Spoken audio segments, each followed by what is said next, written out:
Sa final pointing, advisable na pumunta sa sports competition ng maaga, at least 3 hours every 1 hour of travel. Dito, mapapahinga ng maayos ang mga manok. Ito ang sequence ng mga dapat gawin. Una, pagdating sa lugar ng kompetisyon, kailangang ilimber ang manok.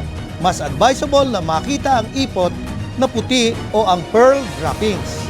Ito ay indikasyon na empty ang manok sa huling bahagi ng bituka. Pangalawa, check ang records, particularly ang timbang. Dito, madidetermine kung gaano karami ang ipapakain. Pangatlo, pagkatapos pakainin, hilutin ang butsi upang tulungang bumaba ang pagkain.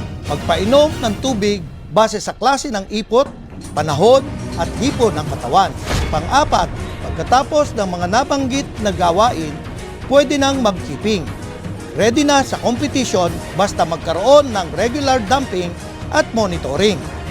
Ang resulta, 3 out of 3 ang Tri-HMB at broken scores ang Tri-HMB1. May science ba na basehan ang ginawa ng grupo sa kompetisyon?